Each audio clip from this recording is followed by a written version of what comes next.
بسم اللہ الرحمن الرحیم واکتب لنا فی هذه الدنیا حسنہ وفی الآخرۃ انا ہدنا الیک قال عذابی اصیب به من اشاء ورحمتی وسعت کل شیء فساکتبها للذین یتقون ویؤتون الزکاۃ والذین هم بآیاتنا یؤمنون۔ اور ہمارے لیے اس دنیا میں بھلائی لکھ دے اور آخرت میں بے شک ہم نے تیری طرف رجوع کیا۔ فرمایا میں اپنا عذاب تو جسے چاہتا ہوں اسے پہنچاتا ہوں اور میری رحمت ہر چیز پر محیط ہے، تو ان قریب میں اس دنیا اور آخرت کی بھلائی کو ان لوگوں کے لیے لکھ دوں گا جو گناہوں سے بچیں گے اور زکوٰۃ دیں گے اور ہماری آیتوں پر ایمان لائیں گے۔ حضرت سیدنا موسیٰ کلیم اللہ علی نبینا علیہ الصلوۃ والسلام کی یہ دعا ہے جو انہوں نے اپنی امت کے لیے فرمائی۔ یہ جو پہلے دعا فرمائی تھیں اس کا بقیہ حصہ اور تتمہ ہے۔ دعا میں اصولی طور پر دو چیزیں طلب کی جاتی ہیں۔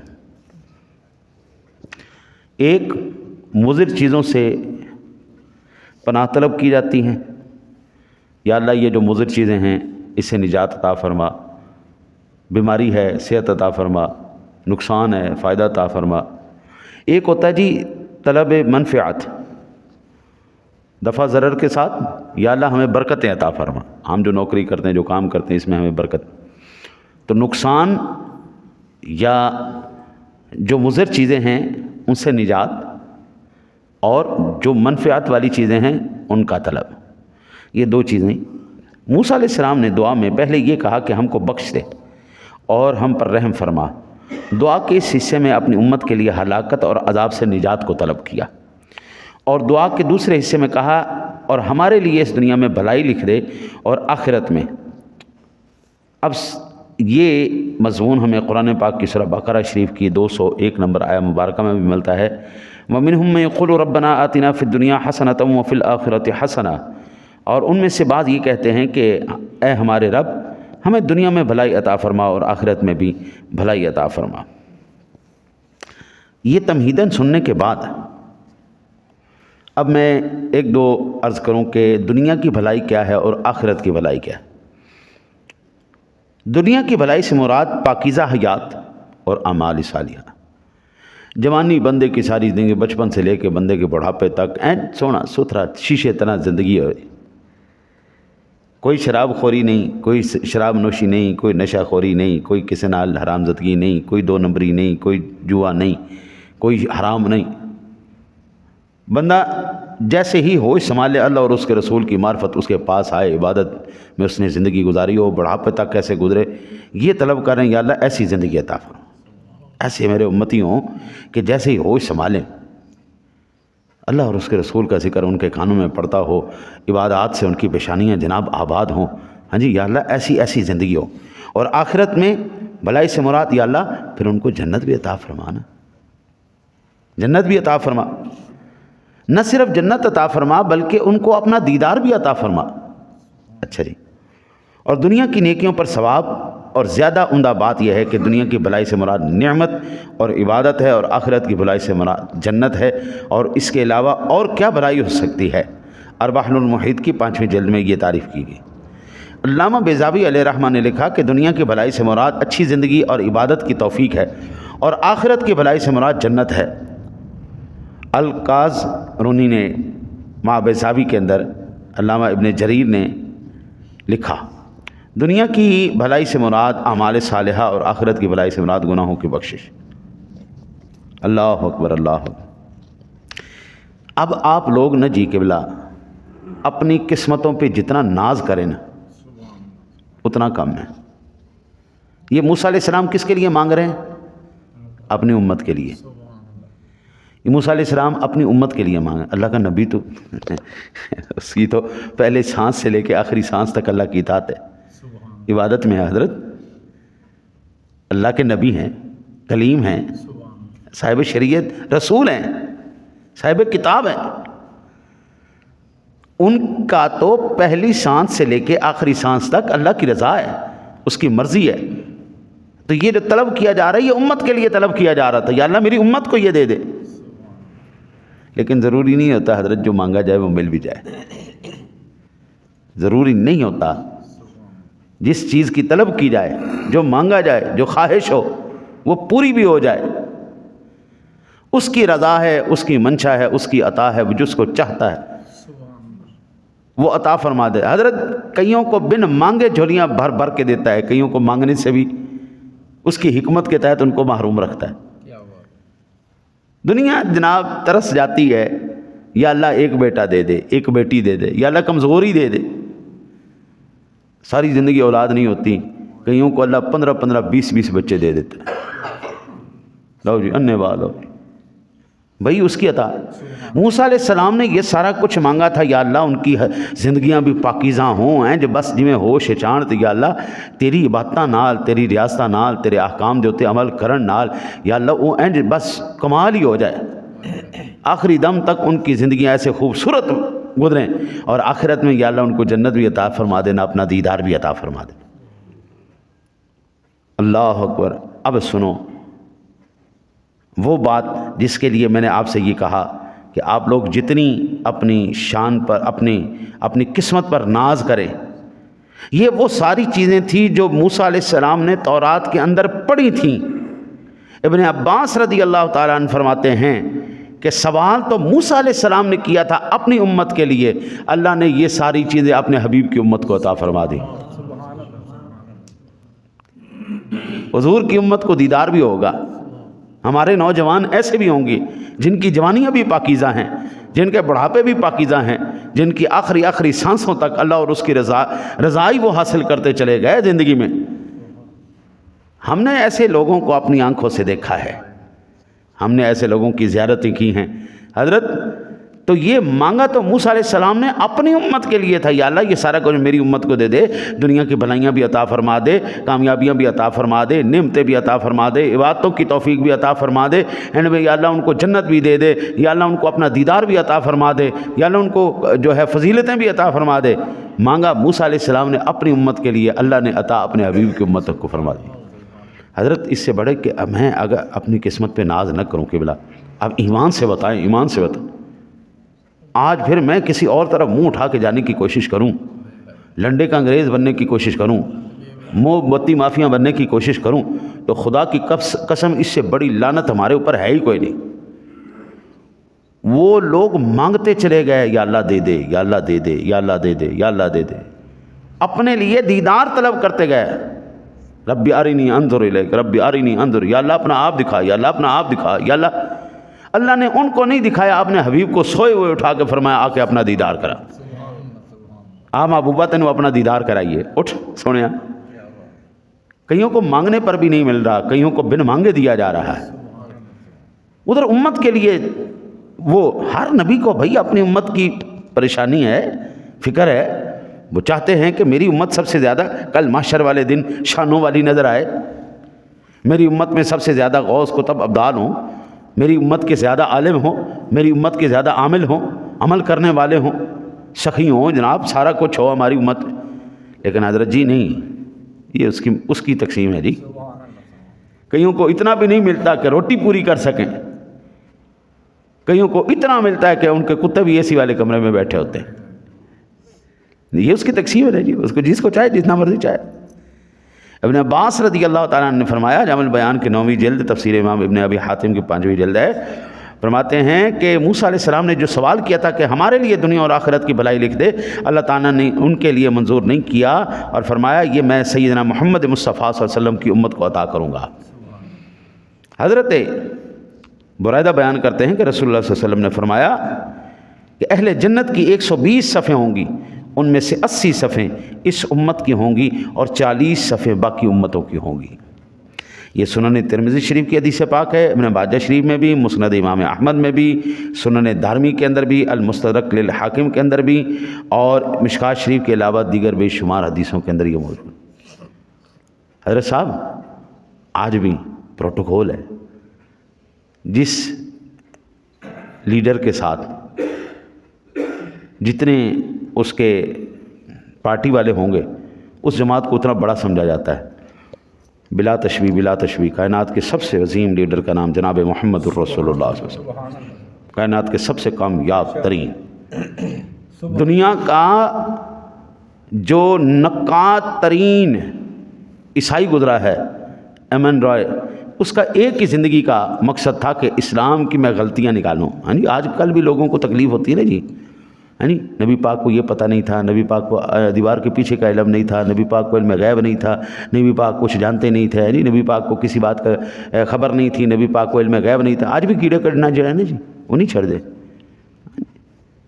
ایمن رائے دنیا کا سخت ترین نقاد ہے، جس نے اسلام کے اوپر اس نے کوئی جگہ نہیں چھوڑی کہ جہاں پر اسلام کے اوپر کوئی غلطی یا کوتاہی یا اس کے اوپر اعتراض نہ کیا۔ وہ لکھتا ہے was the supremely successfully was the Muhammad صلی اللہ علیہ وسلم، کائنات میں اگر کوئی بندہ اپنے مشن میں مکمل طور پر کامیاب ہوا ہے اس کا نام محمد الرسول اللہ ہے۔ 23 سالہ محنت، حضور کی 23 سالہ محنت، 40 سال کی عمر میں آپ جناب رسالت مآب صلی اللہ علیہ وسلم اعلان نبوت فرما رہے ہیں، اور 63 سال کی عمر میں آپ کا وصال با کمال ہو گیا۔ یہ 23 سالہ عرصہ حضرت جی آپ اندازہ فرمائیے 14 صدیاں گزر گئیں، آج بھی حضور کا دنیا کلمہ پڑھ رہی ہے، آج بھی دنیا حضور کا کلمہ پڑھ رہی۔ یار میرے جیسا نکارہ آدمی، بالکل بیکار ترین آدمی، میں نے زندگی میں 60 غیر مسلموں کو کلمہ پڑھا کر مسلمان کیا ہے، اور جو اللہ کے نیک ولی لوگ ہیں لاکھوں کی تعداد میں انہوں نے کلمہ پڑھایا ہے۔ وہ آج کے دور کی میں بات کر رہا ہوں، وہ حسن مصطفیٰ کا جلوہ آج بھی اپنا کمال دکھا رہا ہے، اور روز حشر تک وہ اپنا کمال دکھائے گا۔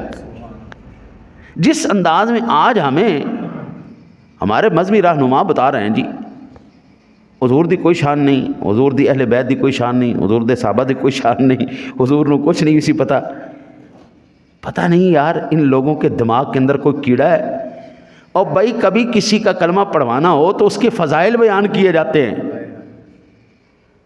یہ قرآن میرے سامنے پڑھا ہے، جو کائنات عالم کے ہر ایک بندے کے آخری بندے تک کو چیلنج ہے، ایک نقص بتاؤ جو میرے مصطفیٰ کریم کے بارے میں اللہ نے قرآن میں بیان کیا، ایک غلطی کوتاہی بتا دیں۔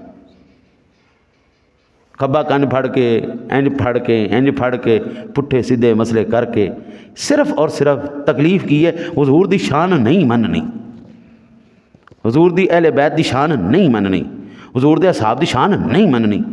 اوہ اس طرح کلمے نہیں پڑھوائے جاتے، اس طرح امت جو ہے نا جی، اس طرح امت کے نبی کا تعارف نہیں کروایا جاتا۔ تعارف یوں کروایا جاتا ہے کہ میرے سونے مصطفیٰ کریم کا چہرہ انور وہ چہرہ انور ہے جس کو رب کہتا ہے قد نرا تقلب وجہک فی السماء، محبوبہ آسمانہ تو اسی تیرا چہرہ انور تاک رہے ہیں، محبوب آپ کا چہرہ انور اوپر اٹھانا ہم دیکھ رہے ہیں۔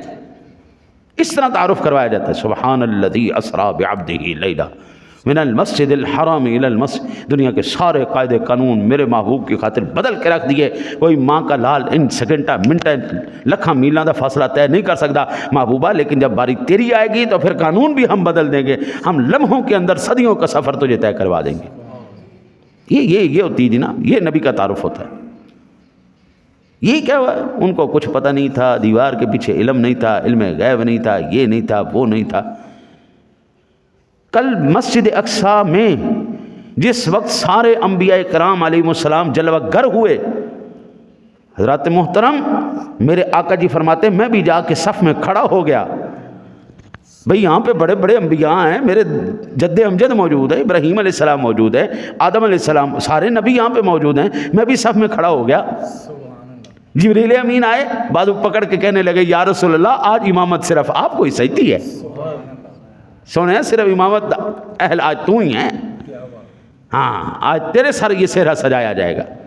یہ تعارف کراؤ نا جی، یہ تعارف کراؤ۔ میرے مصطفیٰ نے جب تھوک پھینکا حضرت صاحب کھاری کنویں بھی میٹھے ہو گئے، حضور نے جب لعاب لگایا وہ نکلی ہوئی آنکھیں، وہ پھٹے ہوئے ڈیلے بھی ٹھیک ہو گئے۔ این تعارف کراؤ نا جی۔ اللہ جانے کی بیماری اور کون سا کیڑا ہے ان کے دماغ کے اندر جو نکلتا نہیں ہے۔ آج بھی ایسے بدبخت ہیں جو یزید کو رحمت اللہ علیہ اور امام حسین کو باغی کہتے ہیں۔ واہ جی واہ، جو بھائی سے تخلیق کائنات ہو اس کا تعارف یوں کروایا جائے گا۔ تعارف ہم تمہیں سکھائیں گے. رخ مصطفیٰ ہے وہ آئینہ کہ اب ایسا آئینہ نہ کسی بزم خیال میں نہ کسی دکان آئینہ. یعنی لم یاتی نذیر کا فی نظر مثلے تو نہ شد پیدا جانا جگراج کو تاج تورے سر سوئے ہے تجھ کو شہید و سرا جانا. ہم بتائیں گے جی، ہم بتائیں گے آپ کو کہ تعارف مصطفیٰ کیا ہے، نبی کا تعارف کیسے کروایا جاتا ہے. حضرت مجھے یہ بتائیے ایمان سے، بنو اسرائیل کے احکام مشکل تھے کہ آپ کے مشکل ہے؟ ان کے مشکل ترین احکام رکھے اللہ نے. آپ کو میرے نبی کا صدقہ سارے احکام کے اندر اللہ نے آسانی عطا فرما دی. ان کی توبہ یہ تھی کہ وہ ایک دوسرے کو قتل کریں. تیری توبہ یہ ہے 4 آنسو بہا کے صدق کے دل سے کہہ دے یا اللہ میری توبہ. تجھے قتل کرنے کی ضرورت نہیں ہے. اس قوم کو تیمم کی سہولت نہیں دی گئی، پانی نہیں ہے تو عبادت نہیں ہونی. آپ سے کہا کوئی بات نہیں، پانی نہیں ہے تو تیمم کر کے عبادت کر لیں. حضرات محترم، اس قوم کے لیے مسجد عبادت گاہیں مخصوص تھیں، وہیں پہ جا کے عبادت ہوگی نہیں ہونی. میرے محبوب کی امت کو فرمایا کوئی گل نہیں، میرے محبوب دی امت ہو جتنے ٹائم ہوئے اتھے ہی نماز پڑھ لیا جائے. ریگستانوں میں تمہارا دل کرے، صحراؤں میں تمہارا دل کرے، تمہارا جہاں دل کرے وہیں پر مصلی بچھا کے عبادت شروع کر دینا. کسی قوم کے لیے مال غنیمت کو حلال نہیں قرار رکھا محبوب. فرمایا تیری محبوب امت ہے نا، لہذا ان کو مال غنیمت بھی ہم عطا فرماتے. کسی قوم کے لیے یہ اجازت نہیں رہی، بلکہ جو قربانی دیتا رکھتا آگ اٹھا کے لے جاتی. فرمایا محبوب تیری امت ہے نا، سونا قربانی بھی یہ خود ہی کریں، کھالے بھی یہ خود ہی رکھیں، پائے سریاں بھی یہ خود ہی کھان، گوشت بھی سونے یہ آپ ہی کھا جاتے. حضرات محترم، کسی بھی کپڑے پر نجاست لگ جائے تو کپڑے کو کاٹنا پڑتا تھا، لیکن محبوب کی امت تھی نا، فرمایا کاٹنے کی ضرورت نہیں، پانی سے دھو دو پاک کر دوں گا. کسی بھی امت کے لیے گناہگار شخص کے اعضاء کو کاٹ دیا جاتا تھا، فرمایا نہیں ایسا نہیں ہے، تو توبہ کر لے، ہم تجھے یہ بھی رعایت عطا فرما دیتے. کسی سے اگر کوئی خطا سے قتل ہو جاتا یا کوئی جان بوجھ کے کر دیتا، حضرت ہر صورت میں اس کو سولی چڑھنا پڑتا تھا، قصاص دینا پڑتا تھا، کہیں پر دیت کا سوال بھی نہیں تھا. لیکن رسول اکرم صلی اللہ علیہ وسلم کی امت تھی نا، محبوب کی امت. فرمایا محبوبہ تیرے صدقے ہم ان کو دیت کا بھی انعام عطا فرماتے ہیں. تو قصاص نہ دے، تو جان نہ دے، تو پیسے دے دے، تو دیت دے. فرمایا ہفتے کے دن شکار کرنے کی اجازت نہیں تھی، لیکن محبوب سے فرمایا ہفتے دے 7 دن محبوبہ تیری امت جڑی ہے نا جی، وہ کھائے پیے جو مرضی کرے. ایک جمعے کا دن رکھا، فرمایا آدھا دن کام کر رہو، جدو اذان ہوئے کام ٹھپ کر دینا، پھر جدو نماز پڑھ لو پھر دوبارہ کام شروع کر دینا، بس اینا جہا وقفہ کر لینا. جمعے دی اذان ہوئے کاروبار بند کر دو، نماز پڑھ لو کاروبار شروع کر دو. اسی ادو بھی نہیں چھڑے. ہاں جی، اب ایمان سے بتائیں کہ بلا ان کے روزے کا دورانیہ رات اور دن کو محیط تھا، بہت سخت احکام تھے، 24 گھنٹے بھوکا رہنا، سخت ترین احکام. میرے محبوب کو فرمایا محبوب تیری امت ہے نا، فجر سے لے کے مغرب تک رکھ لے. یہ تعارف ہوتا ہے نبی کا کہ نبی کے صدقے تجھے کیا کیا اللہ نے عطا فرمایا. حضرات محترم، یہ تو چند احکام تھے جو میرے مصطفیٰ کے صدقے ہمیں جو ملے ہیں. میں اس لیے پہلے میں نے جملہ کہا ہے آپ لوگ اپنی قسمتوں پر ناز کریں، آپ حضور کے امتی ہیں. ایسا وقت نہیں، اتنا وقت نہیں ہے ہمارے پاس میں آپ کے اوپر جو اللہ نے صرف حضور کے صدقے احسان کی. اگر ہم بنی اسرائیل میں ہوتے، ہمیں کپڑے نہیں تھی کاٹنے پڑنے، ہمیں جسم نہیں سے کاٹنے پڑنے، ہمارے اوپر کچھ بھی ایسا جو آج حضور کے صدقے ہمیں ملا ہے. میں تو کہتا ہوں حضرت سانس کے آخری انسان اپنی زندگی کے ہر سانس کے ساتھ ساتھ اللہ کا شکریہ ادا کرتا مر جائے تو پھر بھی حق ادا نہیں ہوتا امت ہونے کا. اتنا اس کا کرم ہے ہمارے اوپر، ایک ایک سانس کے ساتھ اس نے ہم پر احسان کیے. پہلی امتاں نے سور بن گئے، بندر بن گئے، زلزلے آ گئے، بارشاں آ گئیاں، اللہ نے تباہ و برباد کر کے رکھ چھڑے. آج ایمان سے بتاؤ تمہارے ساتھ کوئی سلوک ہوا ایسا ہے؟ کوئی شکلیں بدلی ہیں تمہاری؟ آپ لوگوں کو مس کر دیا گیا؟ یہ کس کے صدقے؟ صرف میرے سونے نبی دے صدقے. تو ہم یہ کہہ سکتے ہیں یا رسول اللہ ہماری عقلیں شکلیں ایسی ہیں ہی نہیں. میں نے زندگی میں ایک ہی حضرت صاحب سبق سیکھا ہے اپنے بڑوں سے، جب بھی سننا ہے ان کانوں سے ان آنکھوں سے دیکھنا ہے تو شان مصطفیٰ، عظمت مصطفیٰ، محبت مصطفیٰ، عظمت رسول، شان رسول، مقام رسول، شانہ میرے سونے نبی دی اولادیاں شانہ، آپ دے اصحاب دیاں شانہ، صرف اے سننا اے دیکھنا۔ جب کبھی کوئی بندہ چاہے میرا باپ ہی کیوں نہیں ہے، حضرت اگر وہ حضور کی ذات کے اوپر کوئی انگلی اٹھا رہا ہے یا حضور کی آل پاک کی ذات پر کوئی انگلی اٹھا رہا ہے یا آپ کے اصحاب کو برا کر رہا ہے، ہم نے کان بند کر لینے، سانو سنائی نہیں دینا، اسی ڈورے ہیں جی، ہمارے کان بند ہیں جی، سنانی ہے ہاں جی۔ وہ کہ ایویں پینڈے نہ پا ملا کوئی یار دی گل سڑا ملا ہاں جی، ایویں سانو پینڈے نہ پا یار، سانو یار دی گل سنا، کوئی محبت دی سنا، کوئی عشق دی سنا، کوئی مقام دی سنا یار۔ کل 10 جدو خاتون جنت جلوہ گر ہون گیاں پل صراط تے تو ادو اعلان کیتا جائے گا خدو ابصارکم، سارا عالم بشر رکھا تھلے کر لو بھائی، تھلے کرو، محمد عربی کی بیٹی یہاں سے گزرنے والی ہے۔ ایک گلنا سانو سناؤ نہیں، سانو سنانی ہے تو ان دی سناؤ۔ اللہ سے دعا ہے اللہ آپ کو مجھے عمل کی توفیق عطا فرمائے۔ اللہم صلی